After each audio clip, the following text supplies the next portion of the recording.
Esta semana, como bien sabemos, estamos presos a un cumplimiento más de lo que se conoce como el onomástico de Pasto. Y eso está bien porque muchos de los oyentes nos han de recordar cómo en antes, hace unos largos 15, 20 años, la gente desde las esferas oficiales repetía y repetía y repetía que el 24 de julio era el cumplimiento de un año más de la fundación de Pasto.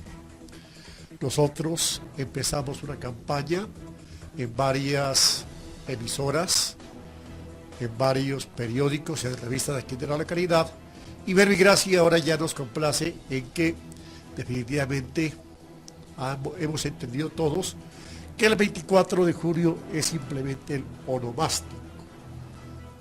Conmemoramos, celebramos el día del santo patrono, que para aquel entonces era San Juan Bautista, y su fiesta patronal, de acuerdo al calendario católico, como bien conocemos, es el 24 de julio de cada año. Ese tema vamos hoy a tocarlo, pero a la vez también aprovechamos para dar a conocer una serie de interesantes datos que de pronto la gente desconoce. Es el caso que ya alguna ocasión lo manifestamos, nosotros no podemos hablar de una determinada fecha de fundación, de un determinado fundador, y hasta inclusive el propio sitio donde se fundó Pasto, porque lastimosamente no tenemos el documento que nos pueda dar la prueba para poder hacer una afirmación concreta, clara y precisa, diciendo tal día fue la fundación, fulano de tal es el fundador de Pasto y el sitio fue en tal sector. Infortunadamente, los primeros libros que corresponden a la historia de Pasto fueron destruidos, otros fueron robados, y de esa manera nos encontramos nosotros entonces que en tanto no aparezca el documento que estamos haciendo referencia, no se puede afirmar, decir de manera categórica fulano, sultano, Perencejo fue el fundador de Pasto, la fecha es esta exacta y el sitio. El cronista que tenemos de más tiempo atrás es en forma indiscutible el cronista Pedro Cieza de León,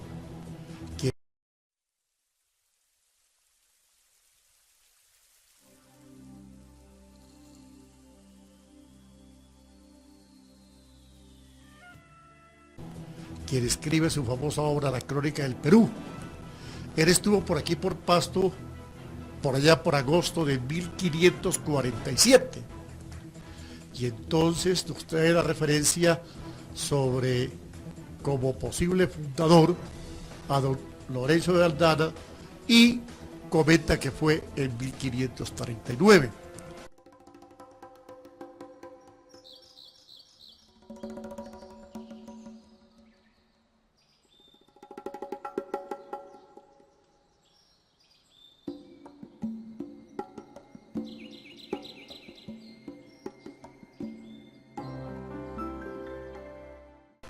Pero ¿qué resulta?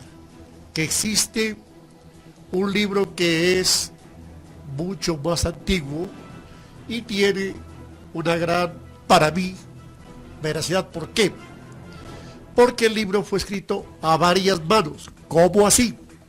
En efecto, el libro de Caminos de Quito, o también llamado libro verde por el color de la tinta con que fue escrito, que hoy en día ya es verdosa, era donde los señores que estaban frente al Cabildo de Quito, cuando pedían una autorización, un permiso, siempre tenían entonces ellos que presentarse ante la corporación, exponer lo pertinente, y si los cabildantes lo consideraban oportuno, autorizaban, o por el contrario, negaban la petición que hacían.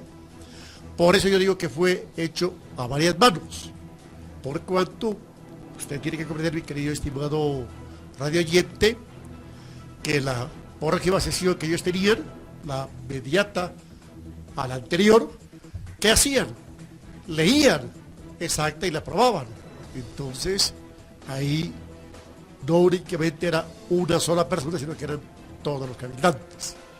Y en esto, desde 1537, vamos a ver de que ya encontramos cómo en Quito se hablaba sobre la fundación o la parte que estaba poblada Pasto, en fin, ya se conocía.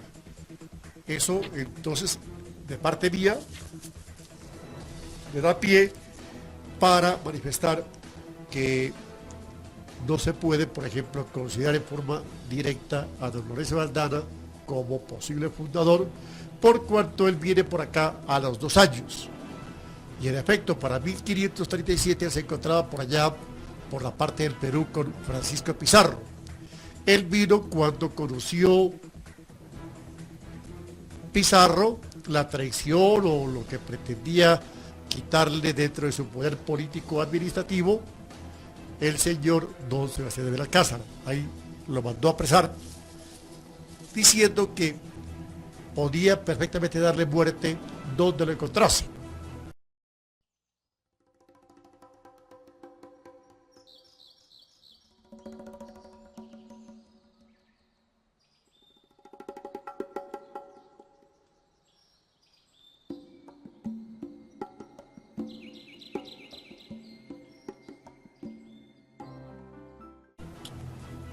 Y también entonces está Pedro de Puelles, con quien hay una tremenda animadversión después de que era su amigo entre Sebastián de Belalcázar y Puelles.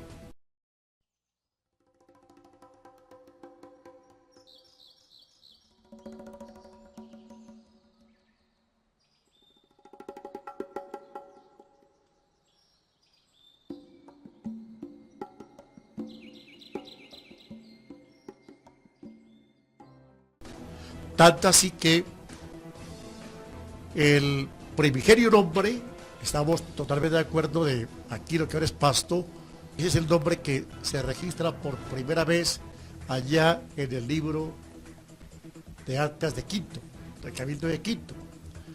Eso fue el día 26 de marzo de 1537.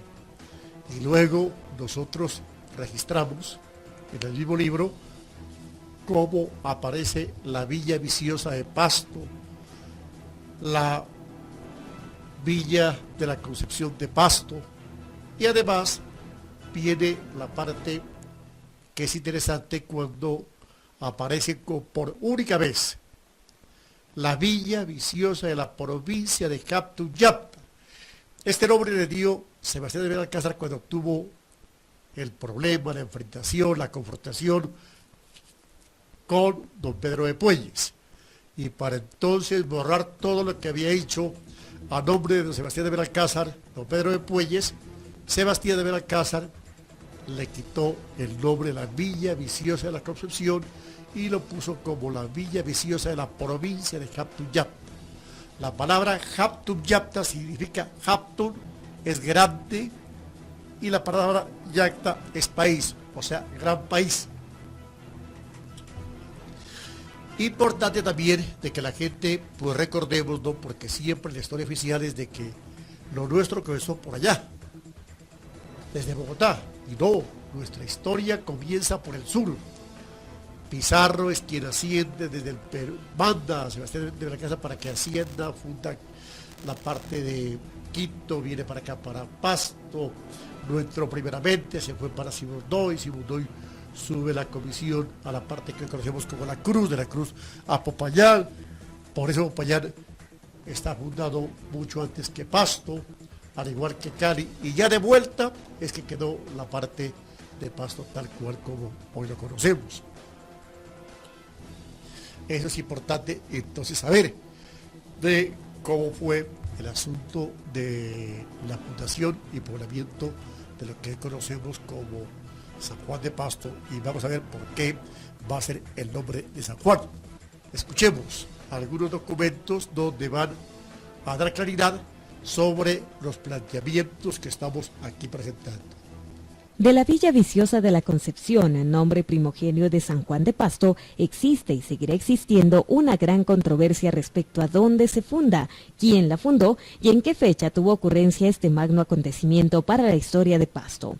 Pedro Cieza de León, en la Crónica del Perú, que es el primer registro que se tiene de nuestra historia, dice: la Villa Viciosa de Pasto fundó y pobló el capitán Lorenzo de Aldana en nombre de su majestad, siendo el adelantado don Francisco Pizarro su gobernador y capitán general de todas estas provincias y reinos del Perú, año de 1539, y el dicho Lorenzo de Aldana, teniente general del mismo don Francisco Pizarro de Quito y Pasto, Popayán, Timaná, Cali, Anserma y Cartago.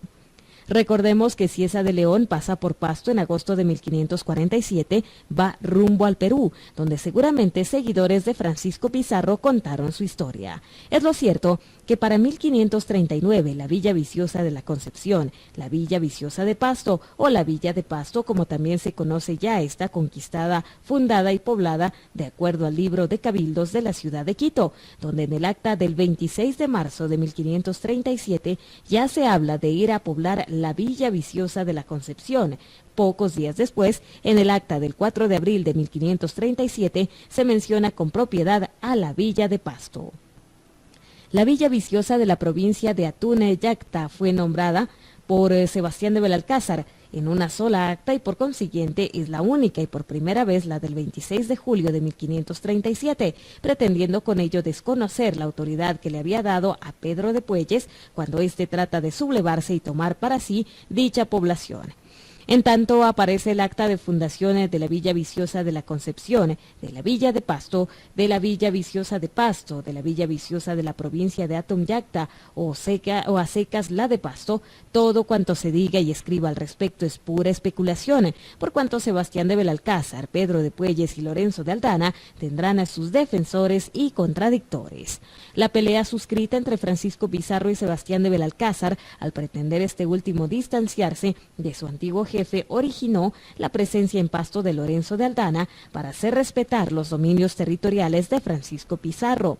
El litigio llega a España, donde Carlos V dirime a favor de Belalcázar al expedir la cédula real mediante la cual vos, capitana Sebastián de Belalcázar, continuando vuestros servicios con gente a pie y de a caballo, a vuestra costa habéis descubierto, conquistado y poblado las ciudades de Popayán y Santiago de Cali, y villas de Anserma, Guanacas, Neiva y otras provincias y tierras a ellas comarcanas. Es nuestra merced y voluntad que de ahora y de aquí en adelante, para todos los días de vuestra vida, seáis nuestro gobernador y capitán general de dichas ciudades. Con el transcurrir de los años, la Villa de Pasto va creciendo hasta cuanto sus pobladores consideran que se hace necesario pedir a la corona española se acredite con el título de ciudad, como lo había hecho Quito y Popayán respectivamente, lográndolo Quito el 14 de febrero de 1556 y Popayán el 10 de noviembre de 1558. Para tal objetivo, se comisiona a Francisco Ponce, quien luego de reunir los requisitos indispensables, sale para el norte de la región y llega a Cali, donde la gente de esta ciudad también le pide el favor de gestionar ante la corona el título de la ciudad. Bien interesante lo que hemos escuchado por cuando ya entramos en sí a tocar el tema de por qué el nombre de San Juan de Pasto.